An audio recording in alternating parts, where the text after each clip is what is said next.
How are you everyone. तो बेटा आप लोग कैसे हैं? आई होप आप सब लोग अच्छे होंगे। तो आज जो हमारी वीडियो स्टार्ट होने वाली है वो इंडियन इको की सेकंड पार्ट रहेगा। उसका फर्स्ट पार्ट हम इसको नोट कर चुके हैं, रिकॉर्ड पहले ही कर चुके हैं इसके बारे में। तो चलिए फिर बिना किसी देरी के स्टार्ट करते हैं। Let's begin.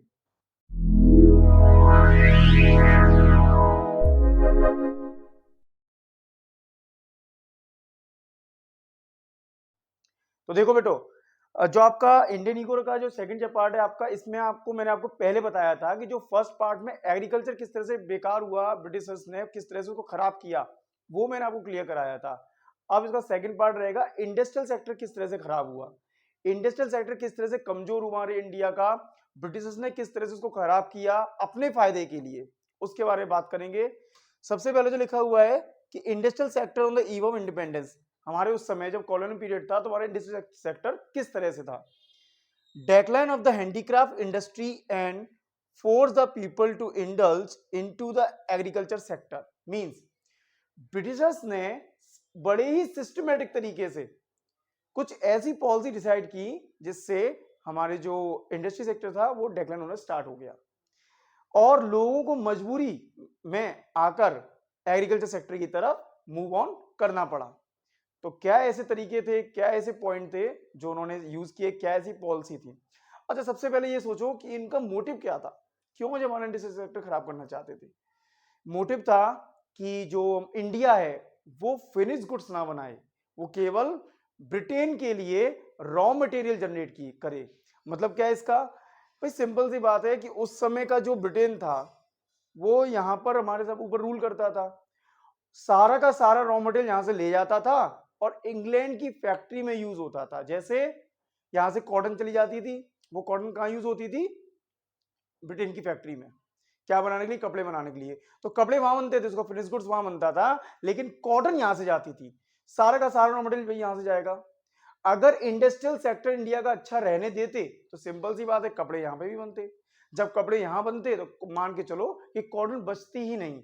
तो ब्रिटिशर्स ने सोचा कि भाई अगर इनका इंडस्ट्री सेक्टर अच्छा रहेगा तो हमारा जो इंडस्ट्री सेक्टर है वो कैसे उठेगा। तो इन्होंने यहाँ पर उस पॉइंट को ध्यान में रखते हुए हमारा खराब कर दिया। तो कैसे? इनका पॉइंट क्या था? Convert the India into supplier of raw material for Britain. वो चाहते थे इंडिया केवल ब्रिटेन को रॉ मटेरियल प्रोवाइड करे और वो बन के ऐसा रह जाए। दूसरा, develop India as a market for Britain finish goods. Simple सी बात है, अगर इंडिया का इंडस्ट्रियल सेक्टर अच्छा होता तो यहां पर हम लोग यहीं से सामान खरीदते जो हमारे इंडियंस हैं। लेकिन अगर इंडस्ट्रियल सेक्टर अच्छा नहीं रहता, क्योंकि उन्होंने नहीं किया, तभी तो हमको बाहर से इंपोर्ट करना पड़ता। इंपोर्ट कहां से होता? ब्रिटेन से।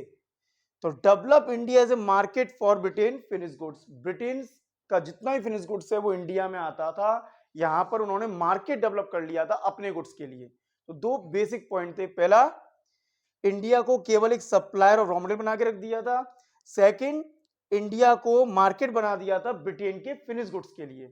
तो ये बेसिक पॉइंट थे, ये बेसिक मोटिव थे ब्रिटिशर्स ने इंडिया का डेक्लाइन क्यों किया हैंडीक्राफ्ट इंडस्ट्री में या फिर इंडस्ट्रियल इंडस्ट्री में।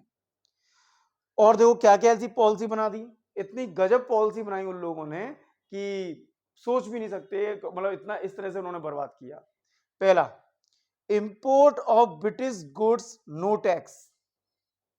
इंपोर्ट ऑफ ब्रिटिश गुड्स यानी अगर बाहर से कोई भी गुड्स इंडिया में आएंगे तो उस पर कोई भी टैक्स नहीं लगेगा। भाई सिंपल सी बात है, अगर बाहर से कोई गुड्स यहाँ पर आते हैं अभी प्रेजेंट में तो उसके बदले में इंडियन गवर्नमेंट टैक्स लेती है, इससे कि उसको इनकम जनरेट होती है। लेकिन क्योंकि उस समय तो रूल उन लोगों का था तो उन्होंने कह दिया कि ब्रिटिश गुड्स अगर इंडिया में इंपोर्ट किए जाएंगे तो कोई टैक्स नहीं। यहां से इंडिया से कोई बाहर रॉ मटेरियल जाएगा उस पर भी कोई टैक्स नहीं। Export of raw material no tax. ये दोनों ही पॉइंट ऐसे होते हैं जिस पर हम इनकम जनरेट कर लेते हैं, लेकिन कोई टैक्स नहीं। ठीक है। Export of finish goods, heavy tax. लो, अब इसमें टैक्स क्यों? देखो भाई, यहां से अगर गुड्स बाहर जाएंगे, फिनिश्ड इंडिया के फिनिश्ड गुड्स अगर बाहर जाएंगे तो बिकेंगे और जिससे इंडिया का नाम होगा। लेकिन उन्होंने क्या कर दिया? हैवी टैक्स लगा दिया। इतना टैक्स लगा दिया कि बाहर कोई खरीदेगा ही नहीं। तो समझो पूरा प्रोसेस, बाहर कोई गुड्स इंडिया के खरीदेगा नहीं तो हम बनाएंगे क्या? सारा का सारा रॉ मटेरियल ब्रिटेन चला जाएगा तो हम बनाएंगे क्या? तो सिंपल सी बात है, मजबूरी में आके यहाँ के जो इंडस्ट्रियल सेक्टर के जो लोग थे उन्होंने अपना इंडस्ट्रियल सेक्टर बंद किया, अपनी दुकानें बंद की और मजबूरन बस उनको इंडस्ट्री सेक्टर छोड़कर एग्रीकल्चर सेक्टर में जाना पड़ा। तो इस तरह से ब्रिटिशर्स ने इंडियन इंडस्ट्रियल सेक्टर को खत्म कर दिया। और भी कुछ पॉइंट रहे, competition from machine made product. देखो भाई सिंपल सी बात है, हम लोग हाथ से बनाते थे, हैंडीक्राफ्ट इंडस्ट्री थी हमारे यहाँ पर, ज्यादातर चीजें हाथ से चलती थी। इंग्लैंड में वहां पर उस समय industrial sector, industrial revolution start हुआ था, सारा काम मशीनों से होता था। तो हम लोग कंपटीशन नहीं कर सकते थे उस समय। रीजन पहला, फिनिशिंग ऑफ गुड्स, उनके गुड्स की फिनिशिंग हमारे गुड्स की फिनिशिंग में डिफरेंस रहेगा। दूसरा, उनका जो गुड्स था वो बहुत ज्यादा जल्दी बनता था, यानी स्पीडी, क्योंकि मशीन से बनेगा ना तो जल्दी बनेगा, हमारा देर में बनेगा।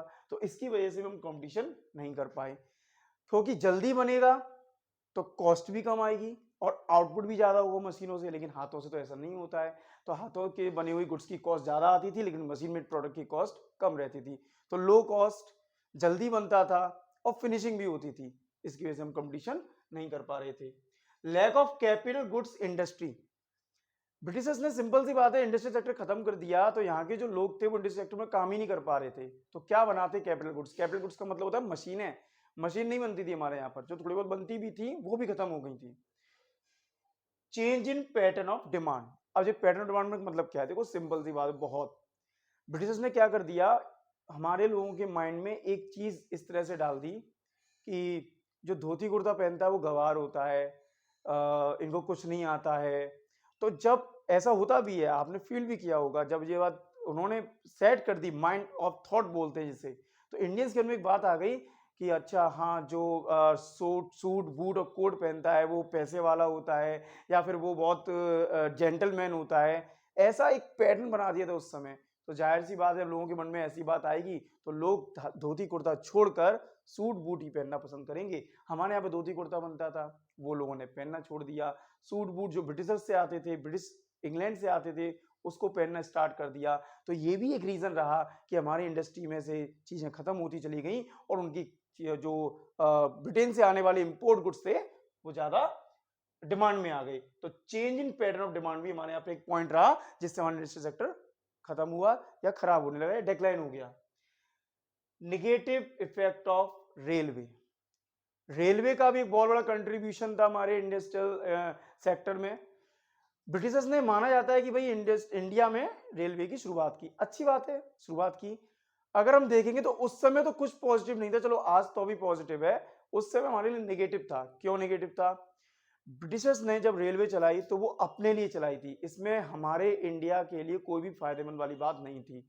इससे उनके गुड्स जल्दी आते थे, उनके गुड्स जल्दी जाते थे। अपने गुड्स को ले जाना लाना और अपने वर्क करने के लिए उन्होंने ये रेलवे को प्रोड्यूस या फिर स्टार्ट किया, लेकिन हमारे लिए कुछ भी ऐसा नहीं था कि हम इसको यूज कर सकें। तो हमारे लिए नेगेटिव कैसे हो गया कि उनके गुड्स तो बहुत जल्दी जाते थे, लेकिन हमारे गुड्स बैलगाड़ी से धक्के मार मार के हौले हौले धीरे धीरे जा पाते थे। मालूम पड़ा कि भाई दिवाली पे निकले हैं और होली तक पहुंच रहे हैं। तो इससे भी हमारा इंडस्ट्रियल सेक्टर खराब हुआ। तो ये कुछ पॉइंट्स थे कि किस तरह से हमारा इंडिया का इंडस्ट्रियल सेक्टर खराब हुआ। इसको आप अच्छी तरह से पढ़िए। एग्रीकल्चर सेक्टर के लिए हमने लास्ट वीडियो बनाई हुई है, उसमें आपको देख के चलना पड़ेगा कि वो कैसे हमने बताया हुआ है। मैं सेपरेट पार्ट बना रहा हूं, जिससे कि आपको बहुत क्लियर रहेगा, किस तरह से समझ में आएगा। ठीक है, दोनों पिछले वीडियो भी देख लीजिएगा आप लोग, इस वीडियो को अच्छी तरह समझिएगा। आपको मैंने लास्ट वीडियो में इसमें जो नोट्स थे इस चैप्टर के वो मैंने प्रोवाइड कराए हुए हैं, इस वीडियो में भी मैं आपको नोट्स डलवा दूंगा। ठीक है, तो आप इसी तरह से वीडियो को देखते रहिए। Okay, bye.